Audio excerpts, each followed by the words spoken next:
치유의 은사는 오늘도 실제로 작동할까요? 성경은 하나님이 고치신다고 분명히 말합니다. 하지만 믿음이 크면 반드시 낫는다고 말하지 않습니다. 이 두 문장을 함께 붙들어야 합니다. 한쪽만 붙들면 쉽게 길을 잃습니다. 기적을 모두 부정하면 하나님의 능력을 작게 봅니다. 모든 치유 간증을 믿으면 사람을 위험에 빠뜨립니다. 오늘은 성경의 기준으로 차분히 살펴보겠습니다. 이 질문은 교리 시험 문제가 아닙니다. 병원 대기실에서 밤을 새운 가족의 질문입니다. 오래 아픈 분에게는 눈물과 연결된 질문입니다. 어떤 사람은 기도 뒤에 놀랍게 회복됩니다. 어떤 사람은 간절히 기도해도 병이 남습니다. 그래서 성급한 답은 상처를 더할 수 있습니다. 김치찌개를 끓이는 식탁을 떠올려 보십시오. 같은 식탁에도 건강한 사람과 아픈 사람이 앉습니다. 가족은 아픈 사람을 탓하지 않습니다. 함께 병원에 가고 함께 밥을 챙깁니다. 이 비유는 하나님의 뜻을 다 설명하지 못합니다. 다만 고통 앞에서는 사랑이 먼저라는 뜻입니다. 성경도 아픈 사람을 믿음 없는 사람으로 몰지 않습니다. 성경은 기도와 돌봄과 분별을 함께 가르칩니다. 예수님은 실제로 병든 사람들을 고치셨습니다. 복음서의 치유는 마음의 위로만이 아닙니다. 눈먼 사람이 보고 걷지 못한 사람이 걸었습니다. 마태복음 11장 5절에서 예수님은 말씀하십니다. 맹인이 보며 못 걷는 사람이 걷는다고 하셨습니다. 이 치유는 예수님이 메시아라는 표지였습니다. 메시아는 하나님이 보내신 구원자라는 뜻입니다. 사도들도 성령의 능력으로 병자를 고쳤습니다. 사도행전 3장 6절에서 베드로는 말합니다. 나사렛 예수 그리스도의 이름으로 일어나 걸으라. 그 사람은 곧 발과 발목에 힘을 얻었습니다. 동네에 새 병원이 문을 열었다고 생각해 보십시오. 간판보다 실제 치료 결과가 의사를 보여줍니다. 이 비유는 예수님의 권위를 다 담지 못합니다. 다만 표지가 누구를 가리키는지 보여줍니다. 성경의 기적은 치유자를 자랑하지 않았습니다. 성경의 기적은 예수 그리스도를 가리켰습니다. 그러므로 기독교인은 기적 자체를 섬기지 않습니다. 기독교인은 기적의 주인이신 예수님을 믿습니다. 고린도전서 12장 9절에서 바울은 말합니다. 어떤 이에게는 한 성령으로 병 고치는 은사를 주십니다. 은사는 내가 소유한 초능력이 아닙니다. 은사는 교회를 섬기라고 성령이 주시는 선물입니다. 고린도전서에는 은사들이라고 복수로 적혀 있습니다. 치유가 사람의 손에 늘 켜진 능력은 아니라는 뜻입니다. 성령은 자기 뜻대로 각 사람에게 나누어 주십니다.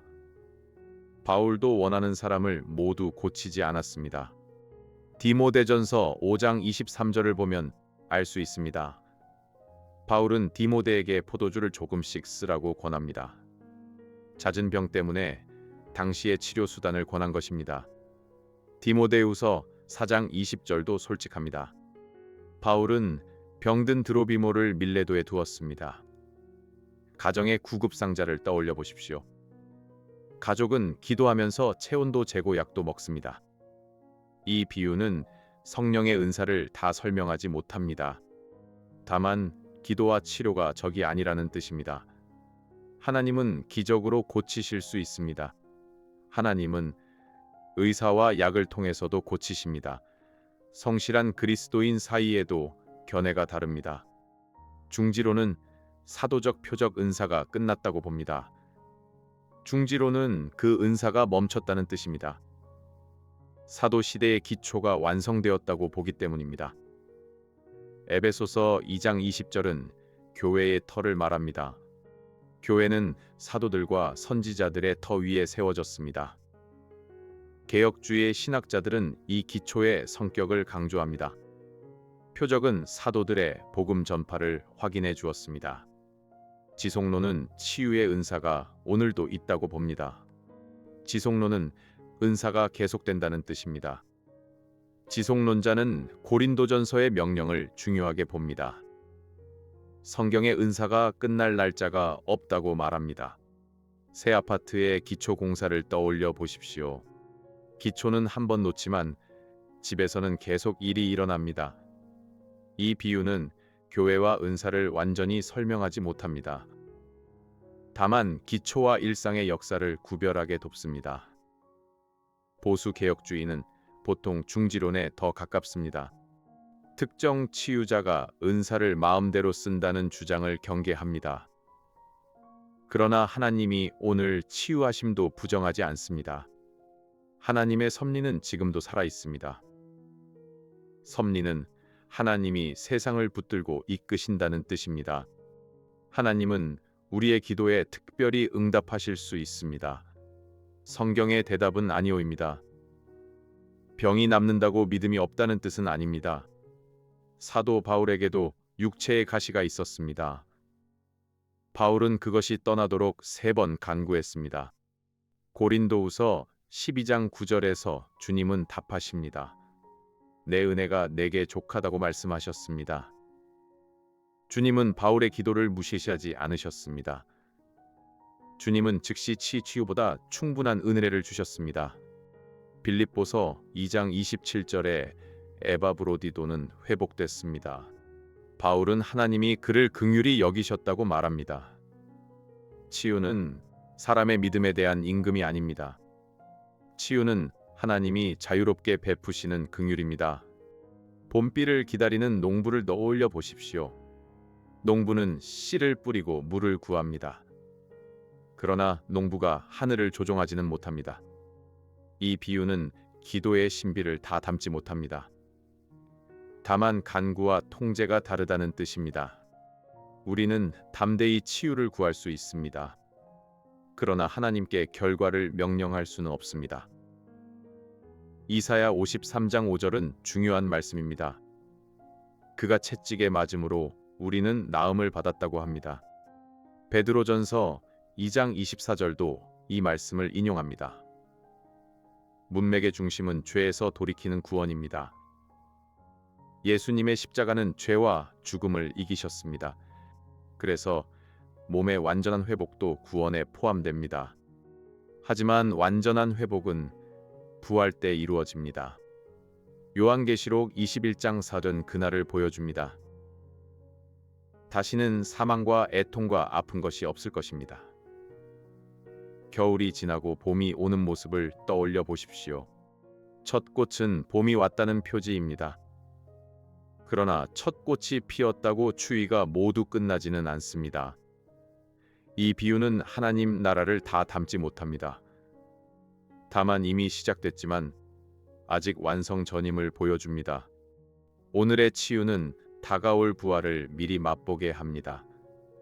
오늘 병이 남아도 하나님의 약속은 실패하지 않습니다.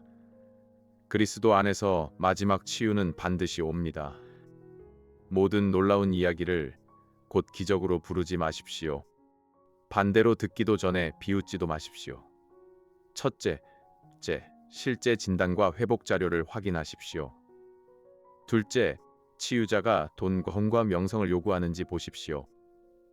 셋째, 치료를 끊으라고 강요하는지 보십시오. 넷째, 낫지 않은 사람을 정죄하는지 보십시오. 다섯째, 복음보다 기적을 앞세우는지 보십시오.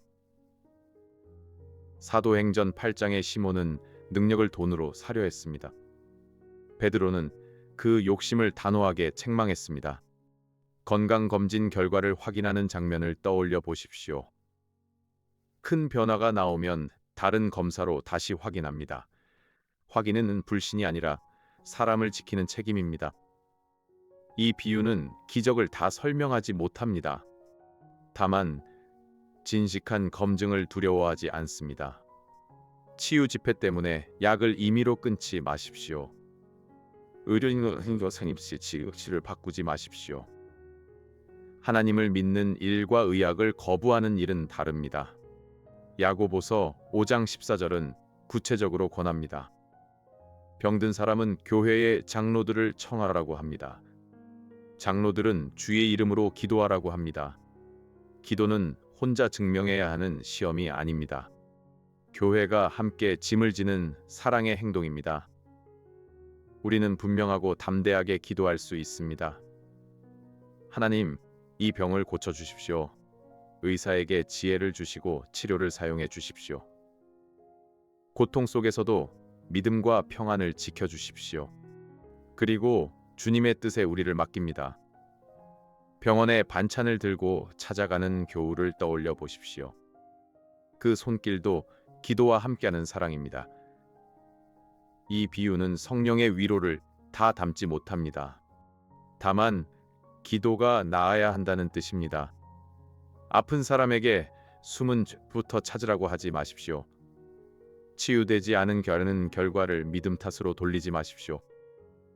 함께 울고 치료비와 돌봄의 짐을 나누십시오. 치유의 은사에 대한 가장 안전한 답은 이것입니다. 하나님은 오늘도 실제로 병을 고치실 수 있습니다.